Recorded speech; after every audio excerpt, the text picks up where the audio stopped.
Hello everyone, tingnan nyo. Tingnan mo yung sitwasyon ng Cyprus ngayon kasi 6 months na walang ulan. Talagang sunog na ang mga grass. As in, dito oh. Ayan oh, tingnan nyo oh. Grabe oh. Wala na, puro itim na. Puro itim na talaga yung grass, yung damo. Yung kahoy na mga konting green lang. Yung green lang doon kasi may tubig yata. Ayan dyan eh. Malapit sa bahay. Ayun doon oh. Grabe oh. Puntahan ko. Sunog na oh. Ito tingnan nyo oh. Wala ka nang makikita na ano. Green. Pag 6 months, minsan the whole year walang ulan ng Cyprus. Pero pag umuulan yan, may kasamang yellow. Nag-hailstorm.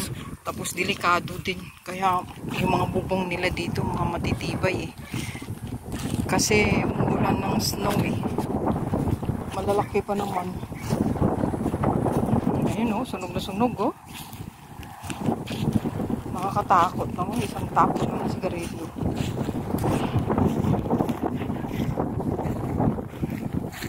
Punta tayo doon sa ano. Yun doon sa tambakan talaga ng damo. 6 months. Magsi 7 months na. Kaya sa Pilipinas, reklamo sila ng reklamo. Kaya pag umuulan, bumabaha naman. Eh, 6, ano nga sa Pilipinas, ilang buwan lang eh. Since March or April. Holy Week lang ba? April, May. Pagka June, ulanin naman eh. Mga March, siguro Pilipinas, 3 months lang yun ah. 3 months lang dito, 6 months. Minsan, the whole year pa. Minsan, the whole year, walang ulan. Grabe oh. Oh, sunog na sunog oh. Oh my God. Sunog na talaga. Kaya yung mga kahoy, may mga ano yan dyan, may bahay. Yan lang ang may green. Kasi may bahay. Grabe. Itong problema dito sa Cyprus, pag sobrang init summer. Since March, walang ulan pero malamig pa. Tapos yung Holy Week nila, Easter holiday nila, ano, May 5. Pero April pa lang sobrang init na. Tapos May, ang pinaka-worst na June, July. Hanggang August, 3 months. Kaya ngayong August, ngayon ito na oh.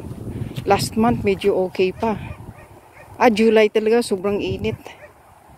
Kaya last year July na heat stroke yung amo ko eh.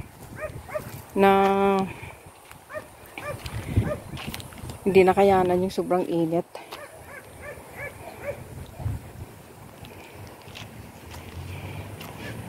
Grabe no? Pero nakakasurvive yung Cyprus kasi lahat ng mga tao nasa dagat sila pag araw. Tapos maraming nag-overnight sa dagat. May tent sila or may car camp house.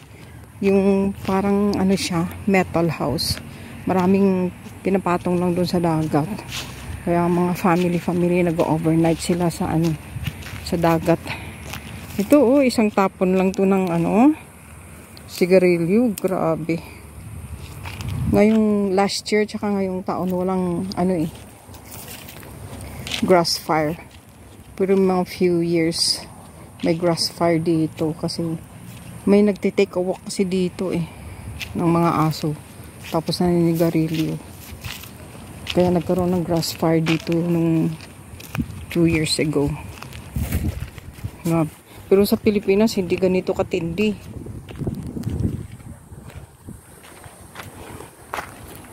Dito sunog na sunog talaga. Pero nakaka-survive yung Cyprus, may limit lang. May austerity measure din yung tubig. Minsan ano, kina-cut off nila sa gabi. Kaya sa tanghali makakaipon.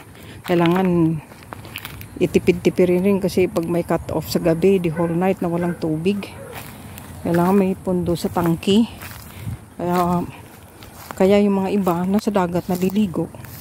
Sa dagat kasi may ano sila may water supply sila na galing rin sa dagat. Kaya may tangke sila doon. Kaya iba doon naliligo. Tapos doon rin natutulog.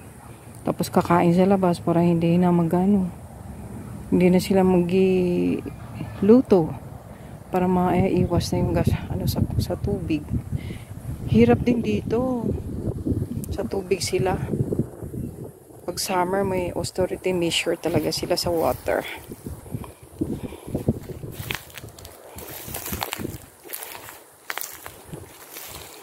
Grabe.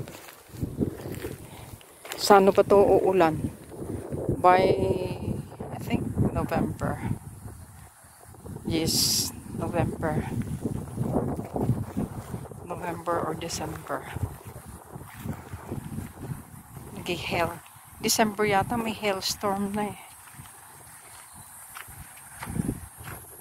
May hailstorm. Yan, tinan nyo sa kahoy Yan, tinan mo yung kahoy Sa Pilipinas, ano lang March, April nung Holy Week. Diba? Nag-El Nino sa Pilipinas. Ayun sunog yung kahoy thank you for watching, guys. Please don't forget to subscribe. Pinay Farmers in Europe. Thank you. Share, likes, and subscribe. Thank you. Ayan, ito 6 months na walang ulan. Ito na. Grabe. Dry na dry talaga. Ganito yun sa Cyprus. Pag 6 months na walang ulan. Antindi. Sunog na yung damo.